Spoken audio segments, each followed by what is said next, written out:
Okay, let's kick off. Welcome everyone. Thank you very much for coming along. Welcome to this event as part of Work Smarter Together 21, becoming a manager in the remote while working remotely. My name is Jeremy Britton. If you haven't met me before, very nice to meet you. I'm joined today by three folks, and I'm going to be introducing them shortly. But just before I kick off into the session, I just wanted to take care of some of the bits and pieces around how the session will run. So I'm going to introduce the three panelists in a moment and run through a short introduction on each, a brief introduction.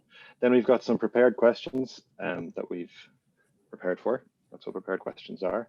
And then while the session is going on, if you can think of anything, if anything pops into your head that you want to ask, or even any comments or feedback, please feel free to stick something in the chat. That's what the chat's there for. And you can ask anything that you might like to ask in there, and we'll try and pick up those questions then towards the end. So that's how the session will run. Yeah, that's it for me. So let me start by introducing our panelists in no particular order. So we're joined today by Paula Mcgarry. Paula is the director of the China Joint Colleges Office.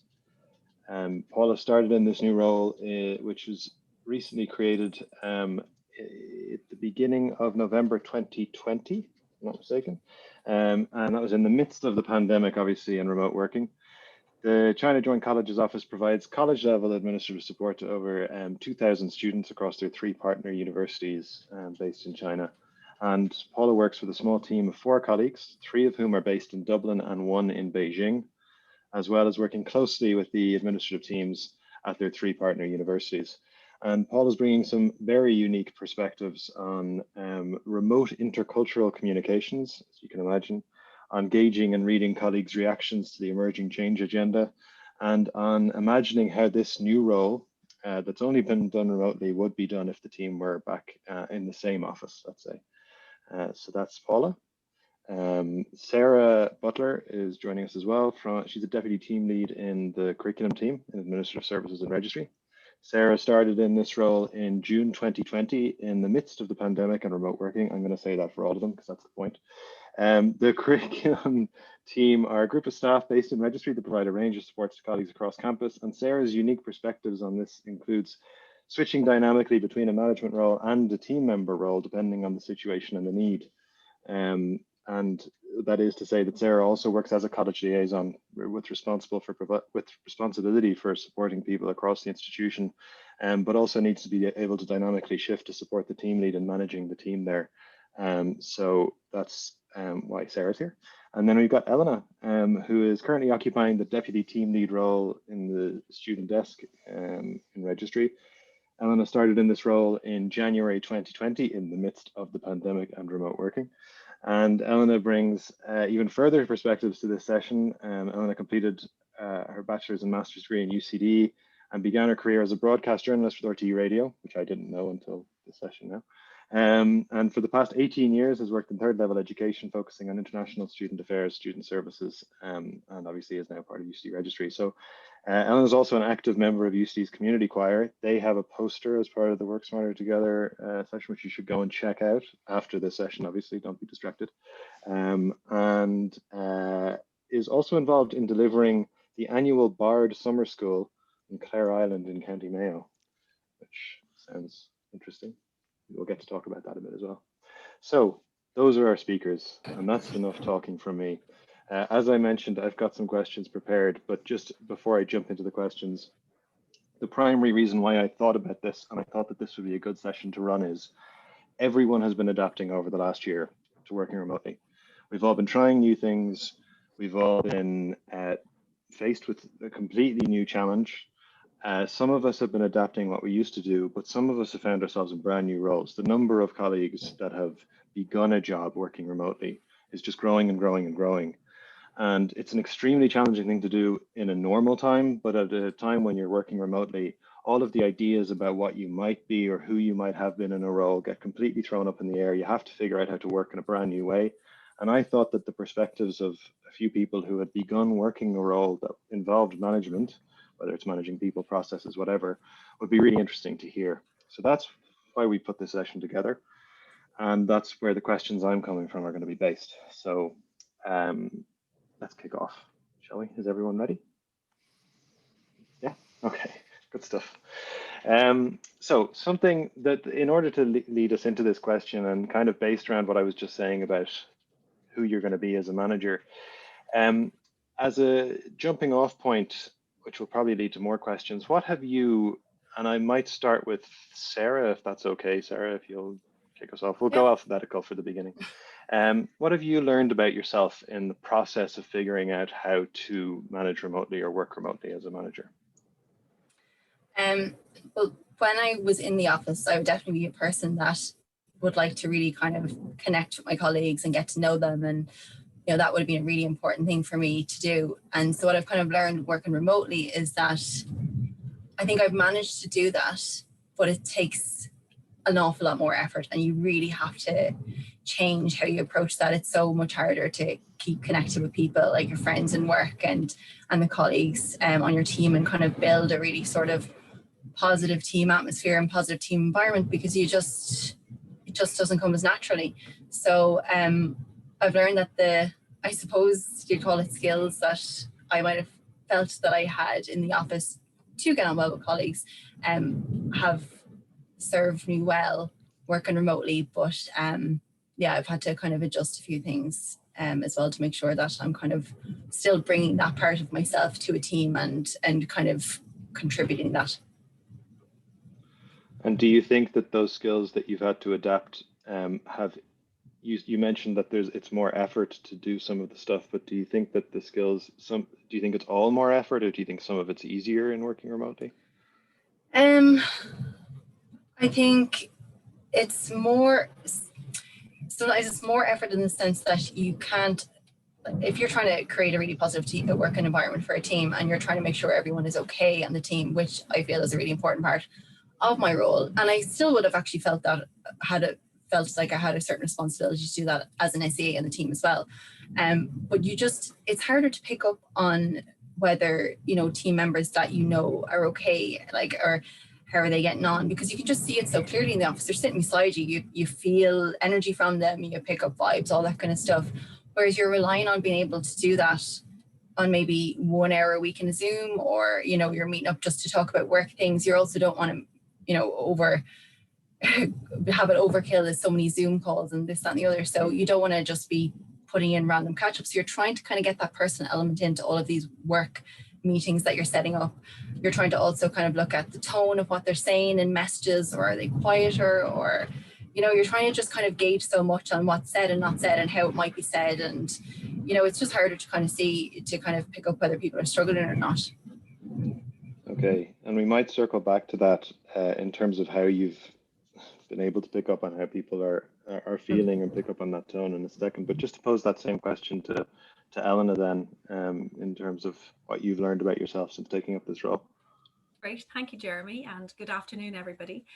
So thinking about this, two things came out very strongly for me. The first was, what I do matters.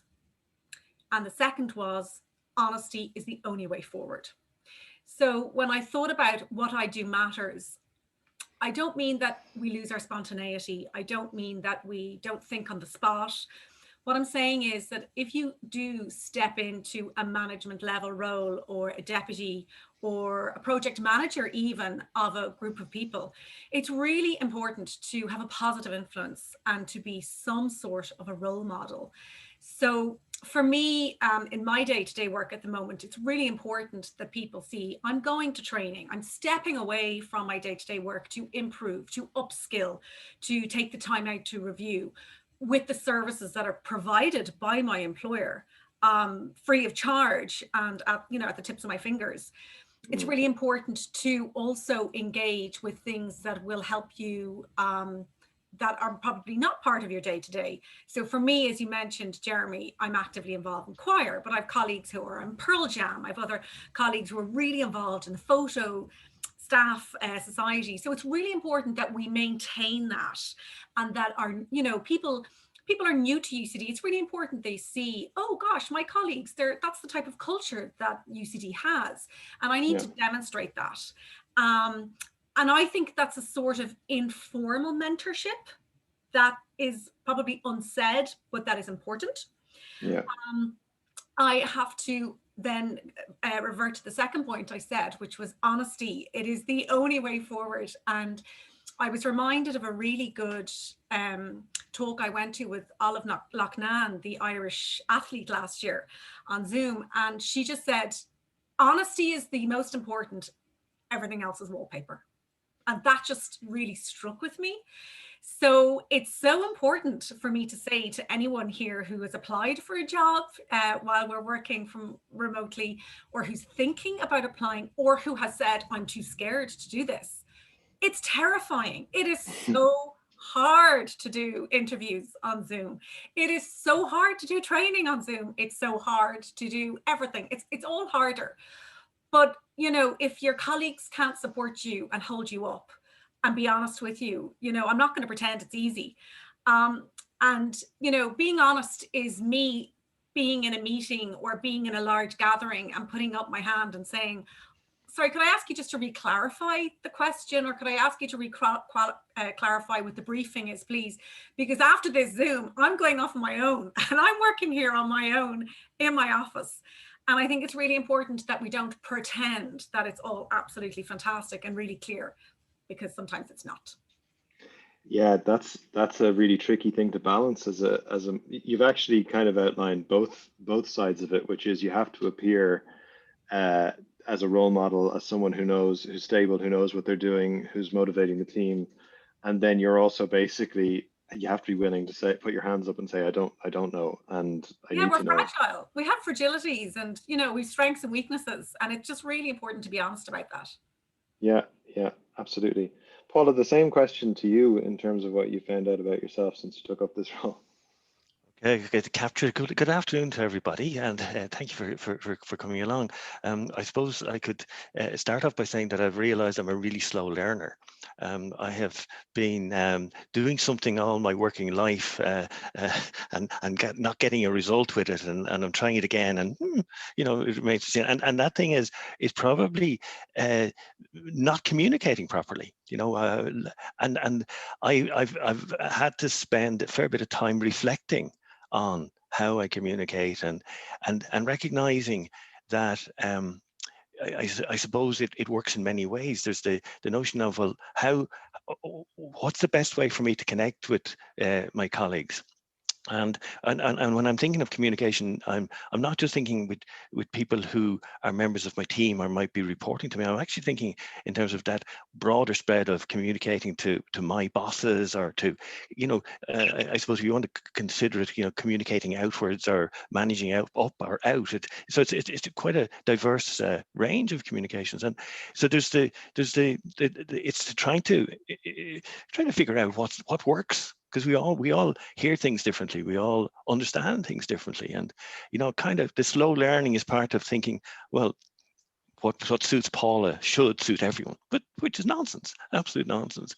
And I suppose the other thing that I've had to reflect on is, and if I've time, I'll share an anecdote later, maybe about a really insightful comment I got from one of my colleagues.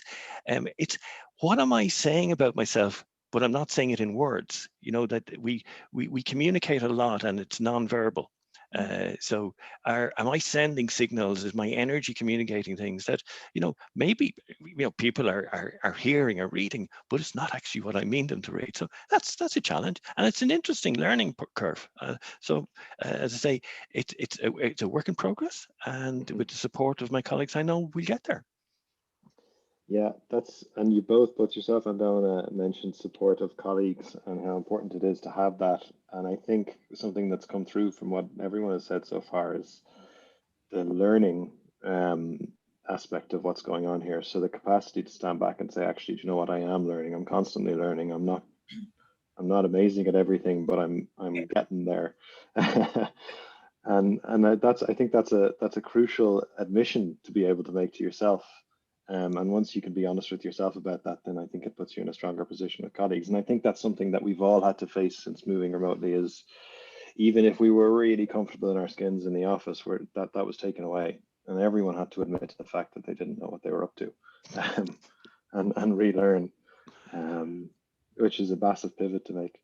And on that, what's the biggest challenge that you've come up against in remotely managing or supporting a team?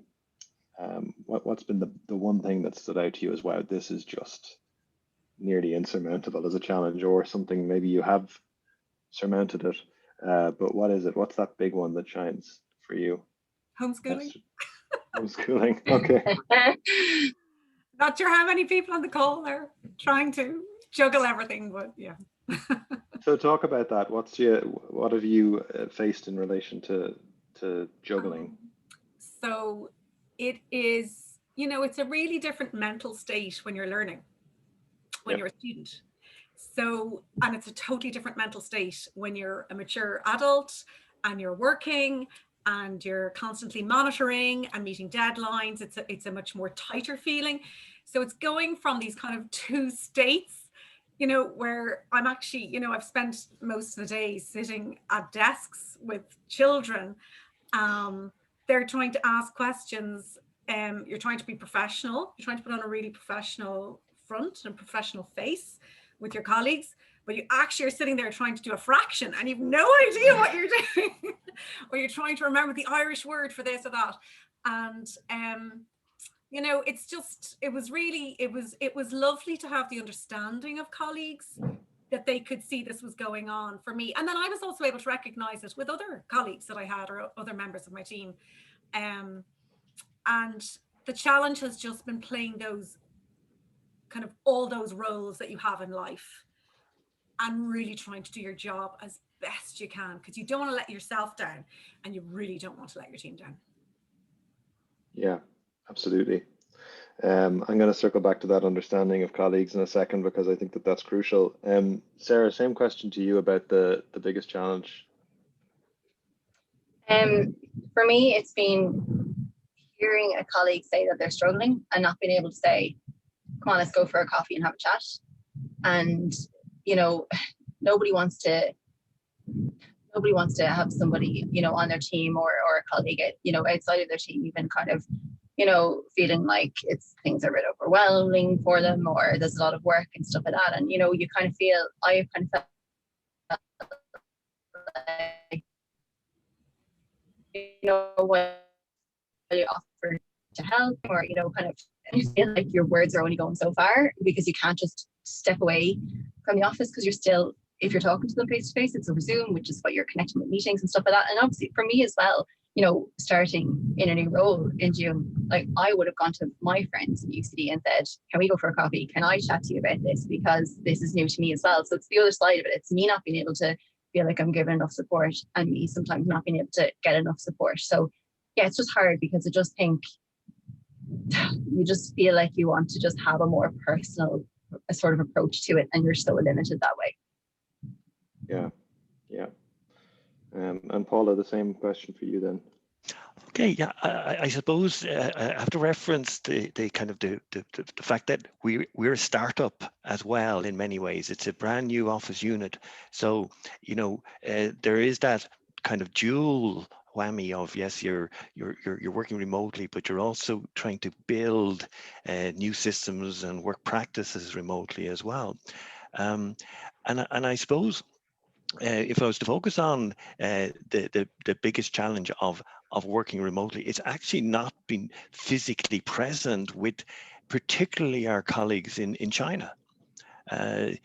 What I've learned in the very short engagement I've had with them, but this was across 2 visits to China in 2019, was that so much depends on personal relationships in terms of the building trust and getting people to share with you and facilitating this open kind of natural collaboration. So that has been a challenge of just well, first of all, for me, learning how to communicate consistently, I'm going to call it across these intercultural boundaries. I don't want to see boundaries as something rigid or fixed, but it's just lack of familiarity.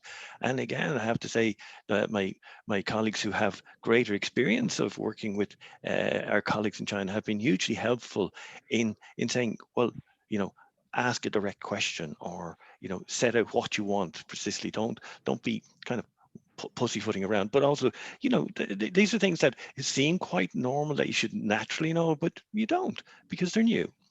And I suppose the linked to that kind of remoteness of working is my sense that while we could not function without Zoom, one of the issues that I've experienced, and it happens within our own team, but also particularly working across our international boundaries, is that the formality of Zoom in some way suppresses or silences a lot of people. And it's and I again, I'm hope we get to talk about, you know, later on about maybe alternatives. Well, I'm not saying alternatives to Zoom, but different styles of presentations, different styles of interaction that kind of lessen the formality and encourage connection and dialogue and hearing multiple voices, basically. So you've all touched on connecting with people and on the capacity to know what people are feeling or thinking, or whether your message is landing. And I completely agree that Zoom, email, whatever the technology we might use has its limitations where that's concerned. So what has worked to do that?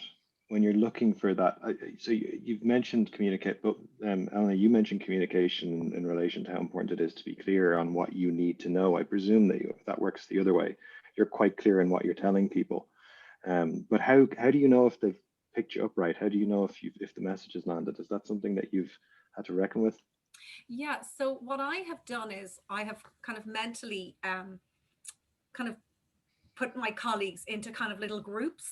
And instead of, you know, checking in with everybody, what I'm doing is, and also an alternative to having a one-on-one intimate Zoom, which can be too formal sometimes. I'm trying to meet kind of my colleagues and my team in smaller groups. So it's a nice social interaction and it's a catch up to replace kind of having the cup of coffee and the chat. But it's also a really important check-in for me.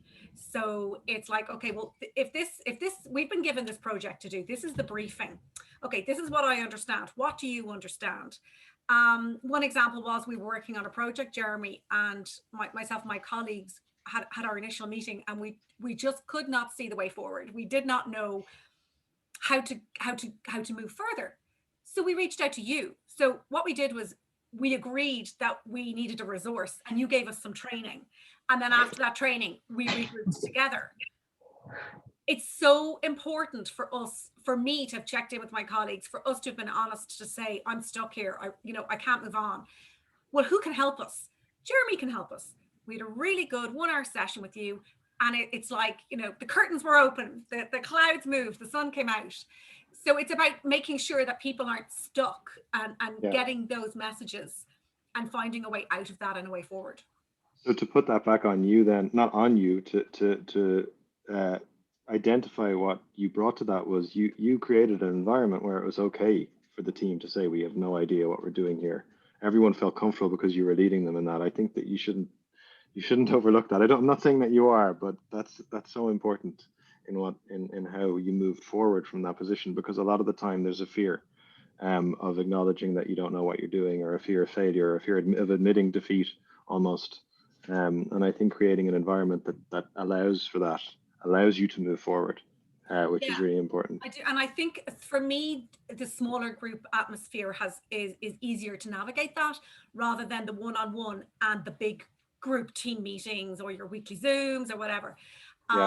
So if anyone is struggling with that, who's, you know, here with us today, you know, maybe just try a different perspective, put your team into a different format, but a few different dynamics into a kind of a virtual room together and see what comes out. Absolutely. And Sarah, you mentioned the capacity to read people's emotions and mood, and how important that is, particularly when you're trying to support people. What have you found works to do that, if not Zoom? Well, we introduced Microsoft Teams back in October, and that was kind of a game changer for us. Now, I should say, disclaimer, EAG promote Google Currents, so I'm not promoting Microsoft Teams. I feel like I have to say that.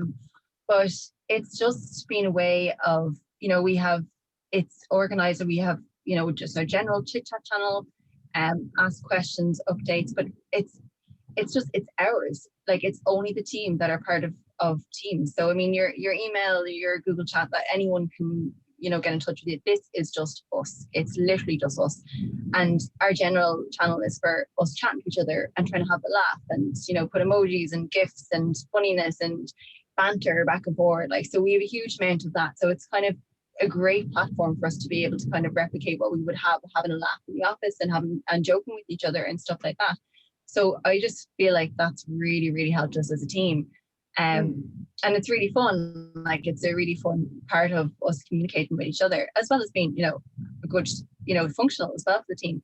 And then I know you said apart from Zoom, but actually just kind of really recently, when we've had new team members joining and team members that have, you know, been there for a little while, I've been encouraging them to actually, you know, join the USM remote working group, because if the college liaison role is so core to us and the curriculum team, it's huge for us, you know. And so for me as well, I'm trying to look at tools, which Zoom is a tool, to not just connect with us as a team, but for my team to connect with, you know, the people and the colleagues they're going to work with, and the wider university, and to get to know people. And I think it just kind of it gives people, you know, the bigger picture.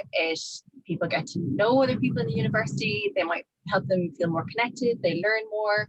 It can open up different avenues for, you know, training or, you know, knowledge sharing and stuff like that. So I think it's really important. So that I've kind of been nudging the team more and more to kind of get involved in, you know, in that particular group and, you know, other groups like that. So they would be probably the main tools or kind of, I suppose, things that I've been kind of would rely on or use.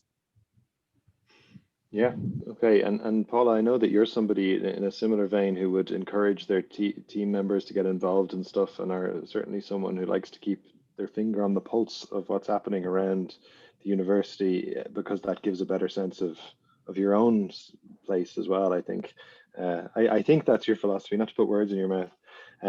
But how have you found that in terms of the remote working, the opportunities to get engaged in other things, and how does that circle back to then you in terms of your communications and how you support the team that way?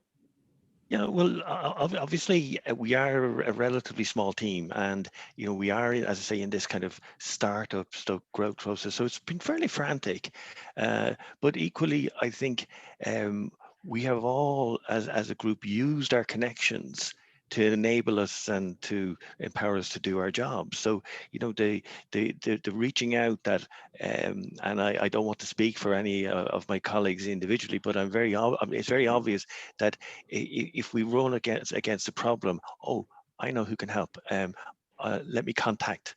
You know, and you know, we couldn't operate, we couldn't function without that. So it is that I can't say that it's a formal connection, but it's a network of connections that while it might not be done on a kind of a routine basis, but it's certainly done frequently.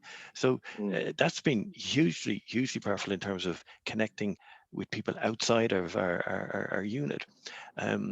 You know, in terms of just that that sense of communicating within our group, it is an ongoing, it's a work in progress. We're trying different things. We are, you know, obviously conscious that there's reasons why meetings have to be formal and items have to be recorded. You know, if I was looking at a meter, I think we've gone slightly the wrong side of formality at this stage, and we need to correct that. We need to find a way of correcting that. And I suppose, you know, part of my comfort at the moment is to say, yeah, it's okay to, you know, be learning still. It's okay to ask loads of questions. And I'm sure that frustrates the hell out of my colleagues at times, because I have far more questions than I have answers. So that takes a bit of an adjustment for them. But I ultimately, this comes back to me, and I think you mentioned it in the perspective. It is at times trying to imagine how would this be done if we were sitting in an office together. And I'll just mention one word, and it'll probably come up under technology. Oh, a whiteboard is something that I took it for granted when I was in a physical space of being able to just throw ideas onto a wall. I miss it terribly. Okay, well that leads in then nicely to that question. So I know that there's a comment in the chat already, and we will get to questions. So sorry, if you've got any questions that are coming up, please feel free to stick them in the chat, and we'll come around to them in a second. But just to jump on, and we might not get through all the prepared questions because I do want to give people a chance to ask questions. But in relation to technology, and I have a big bugbear about technology, and I know that I've probably said this to all of you before, and I'll say it again. Technology is a tool. Reporting is a tool. In a way, communications is a tool. They're all a means to an end.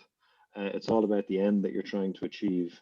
So when you, and you've kind of put your finger on it there, Paula, that the whiteboard allowed you to do something, whatever that something was. So how important has the technology been to your managing a team remotely?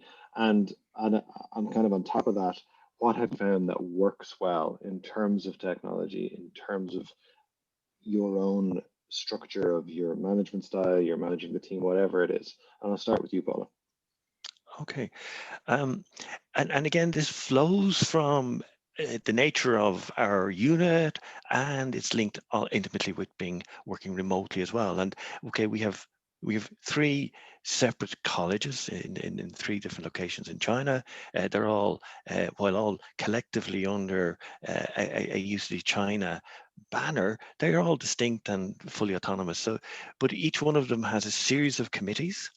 Multiple committees across the 3 of them. So a significant part of our work is actually supporting a wide range of committees. And in terms of technology, we were, first of all, we were finding that we have obviously a small team, as I've mentioned many times, that we needed a way of streamlining this whole meeting process. That satisfied a number of conditions, but primarily it was that we were recording information and we were sharing information, and we introduced a system called Decision Time, which is a meeting management software. And while we are developing its use, I just wanted to cite that not necessarily as a piece of technology per se, but as a platform that makes it easy to share the relevant information about what's going on across the different committees, across the different colleges, makes the information accessible to our partners in China, but in some ways forces us into a very, I'm going to use words, economical way of producing the information. In other words, meeting minutes are streamlined into basically one sentence. So it's not saying that the technology forced us into something. It allowed us it allowed us work in a way that we had to work in and reflect the reality of the times we live in. Now, I would also say that maybe this software has pushed us slightly into being overly formal, but we all know that formality is it can be a pain in the ass at times, but it also can be our savior when it comes to resolving issues. Yeah, absolutely. I mean, it comes back to what Elena was talking about earlier about understanding and everyone being on the same page. What is Decision Time? Is it an add-on, or is it's a tool in and of itself? It's a standalone piece of software. It's been developed by an Irish company based in Belfast. They've been hugely successful in selling into I'm going to call it the university sector, local government, public service type entities, voluntary groups, and it really, in terms of it, what it does for us, and again, I'm referencing it in terms of responding to a need, which is patent, and finding a solution. I don't want to obviously take up too much time. I'm not here to sell it, by the way, No. in any shape or form. But it is, I suppose, what we've recognized is we cannot have people spending endless amounts of time writing up minutes, circulating them when you can put them sitting into a location that's very accessible to everybody. Okay. I want to learn more about that, but yeah, we'll pause. I'm sure other people want to learn more about it as well. If committee work, minutes, all that kind of stuff, no one enjoys it. It's a time suck, especially when there's a formality included in it. We all want decision time. That's just come through in the chat. Okay, we might, there may be questions about that. The same question in relation to technology then, to Sarah, in terms of how important has it been in enabling you to do what you want to do? I know that you mentioned Microsoft Teams, so maybe I might put a flip on this question and say, is there anything that you want to do that you haven't been able to do, that you haven't found a technical solution towards? Probably, well, I feel like decision time might be the answer to everything. Yeah, I think sometimes, there's discussions and there's kind of, brainstorming that happens. And I feel like there probably are better tools to use than what we're using, like, using Google Sheets, that kind of thing, in terms of tracking and kind of everyone adding to it and stuff like that. So I personally don't feel like I have nailed that on the team. But then I think as well, I'm probably the type of person that will focus more on people. And I don't mean this in a weird way or bad way, but I just tend to focus more on people than technology. I don't know if that sounds a little bit weird as an answer to that question, but yeah, I agree with you. I know exactly where you're coming from. Like, there's so much technology. We could all be on technology all day. Like, Sarah and I could do brainstormings on Mural. We could do the whiteboard. We can, then we could meet on Zoom and have a catch up. But something I think Sarah and I would have very much in common that we would have discussed together is like just stripping it back and thinking about the person. Because I know I cannot physically be on all day, 9 to 5, on these outwardly platforms.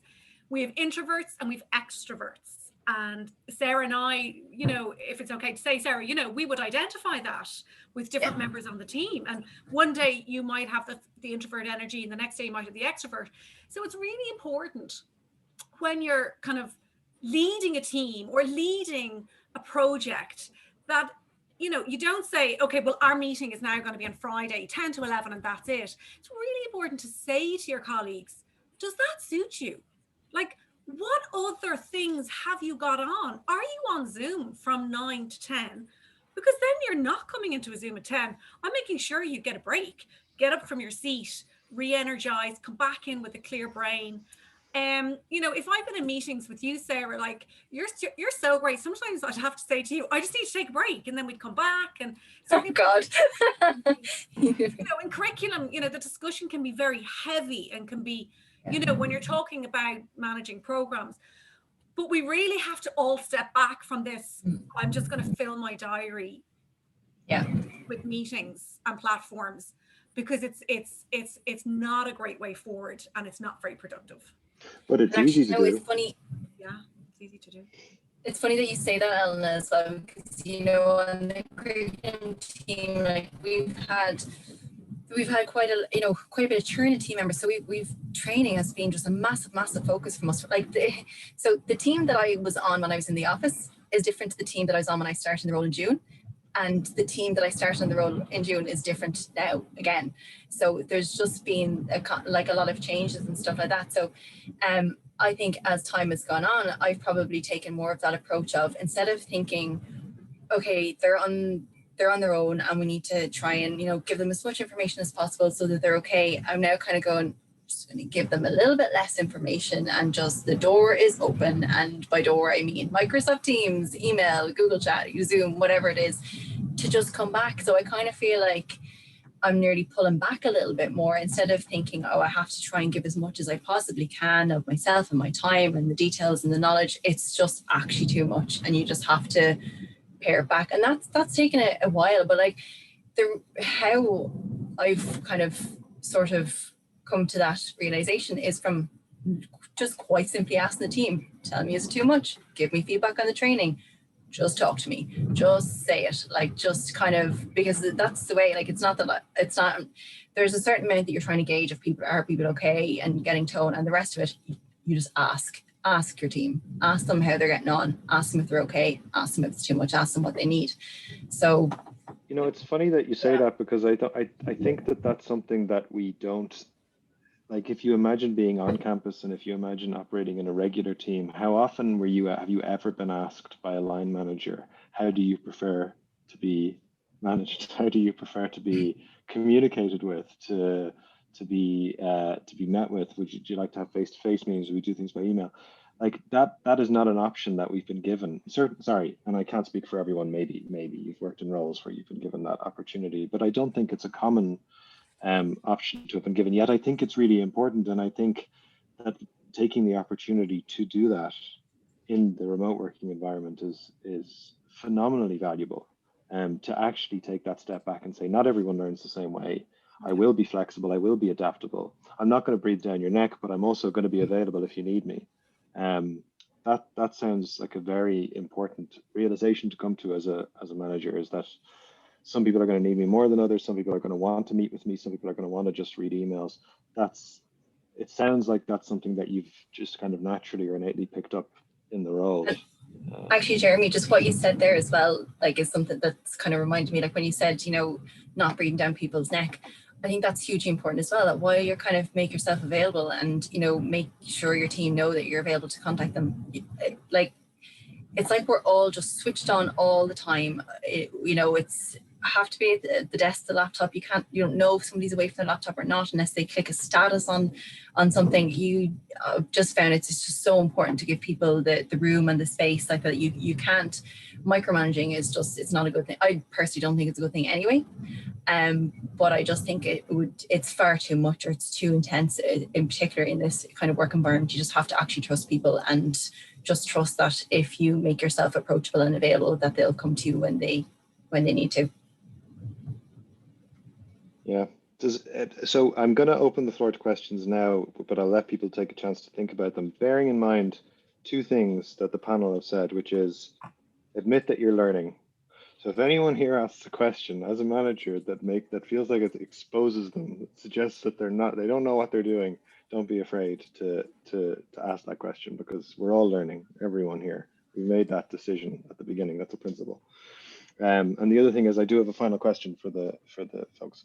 So I'm gonna do that question, and then while that's happening, please stick some questions into the chat so we can get to them. The question that I asked for you to prepare, the biggest aha moment, the thing that strikes you, that stuck out for you, that just came together, something just made you, that clicked, and you said, that's something that I really need to remember and hang on to. What's that been for each of you? And I'm going to start with Paula. I was afraid you would. Okay. Well, I suppose it goes back to, again, this need to take time to reflect. And while I'm not going to pinpoint a particular eureka moment, the realization that what my intention might be in whatever way I communicate, I have to try and become aware of how that might impact on the person I'm saying it to. Now, and yes, you could say, this goes back to me being a slow learner. You mean you're only figuring that out now? But it's something that possibly we all know, but we have to constantly remind ourselves of that fact that, we might start off with a good intention in terms of what we're asking someone to do, but if the tone is off, or if we just, in some ways, our energy distorts it in some way, or we don't grasp, well, the particular person I'm talking to, their preferred way of communicating is A, and I'm offering it in B, and you used the word the aha moment. Now, I would reference multiple aha moments that now, that's not for 1 minute to say I've got it right. I know I haven't, but I think it's, and in many ways, Elena mentioned this concept of trying to bring balance into our lives and trying to find time. And what I strive to do is to find time to reflect. And you know, that sometimes leads to an aha moment that, you know, I can't claim credit for, but you think of the right question to ask. You identify who's the right person to ask that question of. You identify something, and again, I'm not saying any of this comes from me internally. I actually think it comes from drawing support from the team, but you find a solution by the fact that you've reflected. Yeah, and it's actually something that's been just put in the chat there by Gillian, is the importance of me time. And I have to say, personally, I found that to be so important, is that and I mentioned earlier, we can have meetings all the time with Zoom. You can fill your calendar so easily. You can always be doing something else. It's amazing how powerful it is when you take a step back and do something that's not related to the thing that you were thinking about, or the thing that's stressing you out, or whatever it might be. And you say slow learner, like I certainly have only just realized that. And I think it's something that comes from this shift to pivot to remote working. Is we've all had to relearn how to learn and how to be and exist. And I think that maybe I was taking those moments for granted, because I used to cycle to work. I used to cycle home from work. I'd have loads of times to do that thinking. And now it's work, home. And there's just no reflection time. So I'd completely resonate, with that for sure. Thanks, Paula. Elena, what about you? So I have most definitely tapped into two very strong aha moments for me since I took on this current role. And it actually didn't come to me since I started this role in January after Christmas. So the first aha moment I had was when I found a language to talk about what we are currently experiencing in a professional manner. And that was through the distributed office where we now training. It was just, I sat down, went in thinking, oh, this is going to be great training. The agile training is always brilliant. But I was just blown away. So I just wrote down a phrase. So this is, say, an example of what I would have learned that day. Going into the distributed office training, if you'd asked me how I was feeling, I would have said the words, I'm working at home, I'm working remotely, I'm lonely. And I kind of thought they were okay to say, and that was a professional way of describing my life. But having done the distributed office training, this is what I would now say. I'm part of the UCD team, which is currently working as a distributed office. At present, I am working from home, which for me means I am separated from my colleagues, because everybody's having a totally different experience. So I just found a language that I'm able to use on a day-to-day basis with colleagues. The second aha moment I had, and by sharing this, I really hope this helps at least one other person. I have realized that my career to date is not a steps stairs. I genuinely was treating it like, oh, I've done that, now I'm moving on. Next step, here I go, blah, blah, blah, blah. Absolutely not. Your career path is actually a labyrinthian process. You meet some skills in some jobs. You'll meet them when you're coming back out of the labyrinth. You'll meet them again another day. And for the job, for the role that I'm doing at the moment, I actually didn't realize it, but my training was gained when I worked in RTE as a broadcast journalist. Because there's a huge part of my role at the moment, which is project management. And, you know, broadcasting a program every day on RTE Radio 1 is a day-to-day project management skill, but it's not on the job spec. They never use the words project management. So, you know, if I'm questioning myself, or if, you know, I'm working on something, I have to give myself the confidence to say, you've done this, you've got the experience, but you've got it over there in that role, and just bring that learning into it. You know, you could have your news script written at 9:40 a.m. and then Reuters brings something in, and you've got 20 minutes to completely change your broadcast. It's like, it's all about editing. It's all about finding your place, making sure that, you know, that it's correct. Like, that's change management. That's project management. And then the final thing for me about that, about going back into that labyrinth and finding those skills that you've used before, you know, it was kind of said to me in my role, oh, you know, would you find it difficult to communicate, you know, uncomfortable things with colleagues, or, you know, life isn't always positive and you might have to have a conversation with somebody. Well, when I worked in RTE, there were three things that still haunt me to this day. I don't mean haunt in a negative way. You know, they're living with me. They're certainly in my kind of conscience. And there were three news items that I announced on the news. So the first was on the 22nd of November, 1997, I announced on the news that Michael Hutchins had passed away. And, you know, when you're saying these words, this is affecting people. I can't see them. It was like being in Zoom land. When you're in a studio with headphones, you're in Zoom land, and you know what you're doing is affecting other people. And that just stays with me. The second was on the 20th of July, 1998. I had to also announce the sad news that Hugh Coveney, a very, very important Fine Gael politician, had there was, you know, tragic news about him. And when you're doing that, like it's so difficult. And then on the 10th of April, 1998, we were up all night broadcasting about the Good Friday Agreement. You know, that was good news for some, it was bad news for others. So, you know, when someone says to me, is this going to be an uncomfortable conversation to have with someone on your team? No, I've been there. I've been through worse. These are my colleagues. You know, I'm mad about them all. There's a way to handle everything. Wow. Yeah. Yeah, it's funny. You're absolutely right about the different skills that you picked up in previous roles and not knowing that they're applicable until they are. And I think that being able to go back to the well is, and a lot of that takes the perspective you spoke about at the beginning, which is viewing things from a new perspective, because you can get trapped in your own perspective of this is where I am, and therefore these are the skills I need to learn now, as opposed to, oh, well, I'm actually kind of in a similar space and I do have all this stuff at my disposal. It's really interesting. Sarah, aha.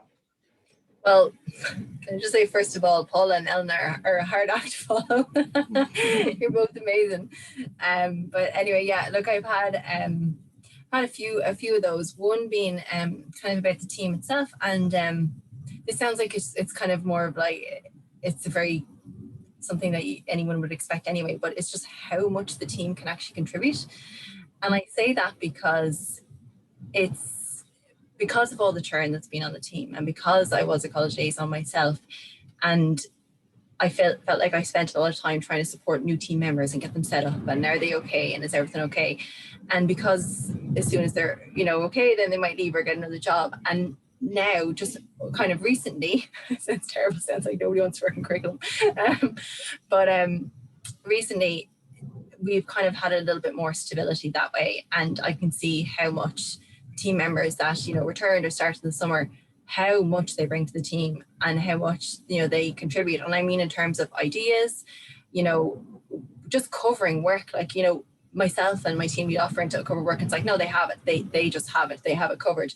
And it's like, I feel like I'm kind of at a point where I'm kind of stepping back a bit and kind of saying, okay, I might have a college liaison role, but I need to listen to the perspective of what they're bringing or what they can kind of contribute to the team, because it's now just that bit longer ago since I was in that position of you know, being an SA on the team. And it's just important to know that when you move into a different role in the team, you can lose a little bit of perspective over time. And it's just really important to just keep listening, I suppose, to what's been said or what's cropping up. So that kind of has been something that's kind of hit me quite recently as well. Another thing is actually something that Elena had said earlier when you were kind of saying about I can't remember exactly how you phrased it, but kind of the feeling that I got was what you were talking about, basically vulnerability, and, you know, talking about how, like, that's another thing I feel like in my head before I started the role, I had this kind of idea of, if you're struggling, you can't let people know. You just have to be there for the team. You have to make sure, look, everything's okay all the time, blah, blah, blah, blah, blah.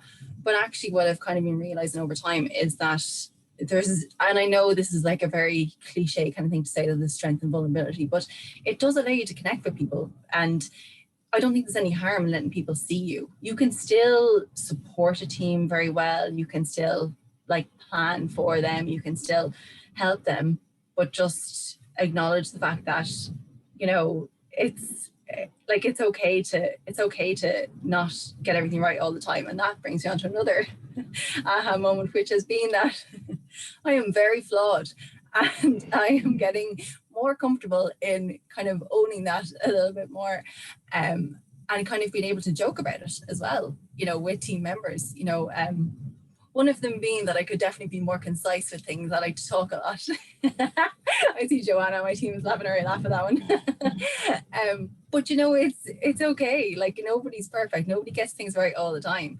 There's probably very little somebody could say, like, give me feedback on myself that I don't already know. Like, it's that kind of awareness. Like, I kind of feel like I'm trying to, like, look for the blind spots or be my own blind spot, and kind of, you know, listen to what people are saying, or kind of subtly saying or not quite saying it, you know, to kind of improve myself, I suppose, as I go along. And I just keep coming back to the fact that, you know, it's all about the people, you know, look after the people and the work will look after itself. It's just so important. And I just think that because of all of that, like, because of we've had such a focus in our team to, you know, stay connected and make sure people are okay and give people the space. I feel like we now have Joanne, who introduced herself on the chat there, starting the curriculum team. We had a new person starting the team today. And I actually feel really, really positive, more positive than I have in a long time, about where the team is at now and where we're going to go with this as well, and how we're kind of bonding and all getting together. And it's fantastic. So, yeah, okay. I'm excited. Yeah, that's great. But speaking of flaws, I am terrible at time management. So now we've got 3 minutes left to get to questions, which there are a couple in there. So if I can ask in terms of for the brevity, right? Whoever wants to hop on these questions can. How challenging has it been to welcome and integrate new members of the team while working remotely? And I suppose if you could flip that to, what have you done to welcome and integrate new members of the team while working remotely? Who wants to take that one? I'll jump in if that's okay, because it's not just your job to welcome people. You know, we're in the unit I'm in, we have a buddy system. You know, I work in a team with like 7 or 8 people. It's not on one person to welcome. It's on everybody. Everybody will bring something to the party. Use everybody. In different ways. We've got amazing virtual online tours of UCD. Go on a virtual tour with your colleague. You know, there's all these things, or you do an activity with them or something like that. Go to an event that you wouldn't normally go to with them. Have a bit of fun. Make it a bit lighthearted. That would be my recommendation. Okay. Anyone else want to come in on that one? Yeah, like I said, we actually just, you know, a new person started with us today, and we had a team coffee for an hour, and my God, we just chatted and chatted and chatted. I mean, we could have kept going on, and we just had such a laugh. Like, it was just really fun. So I love the fact that my team lead set up a team coffee for us all, instead of it being, oh, here's your introduction in a team meeting. It was literally just having the chat, having the laugh, getting to know each other, you know, and kind of everybody just chit chatting. It's so important to just have that kind of that fun, like bring that fun, like that's the first time that person has met this team and we had a laugh.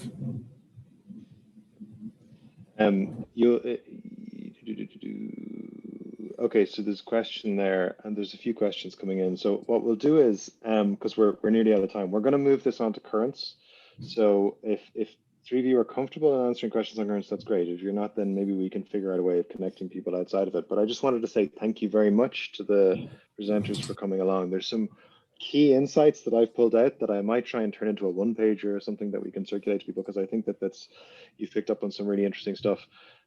I had a really good time. I hope everyone else has a good time. But thank you very much, everyone, for coming along. And thanks specifically to Elena and Sarah and Paula for sharing your stories so openly and honestly. I thought it was excellent. So thank you. Thank you. Thanks, everyone. Thanks, everyone.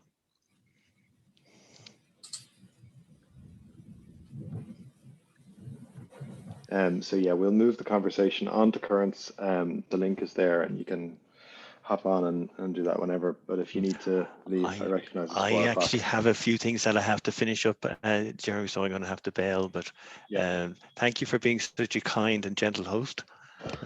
Okay. Thank you. And Thanks very much. excellent work by Elena and Sarah. Well done. And I felt very inadequate against the two of you in terms of your very inadequate. But listen, good to catch up, and Good talk to you soon. too. Okay. Pleasure. Take care. Paula. Absolute pleasure. And Jeremy, thanks a million.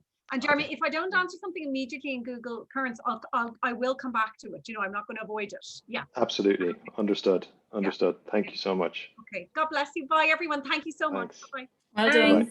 See you. You're Bye. great. Bye. Bye-bye. I have to run as well because I've got a meeting at, oh, I'm going to stop.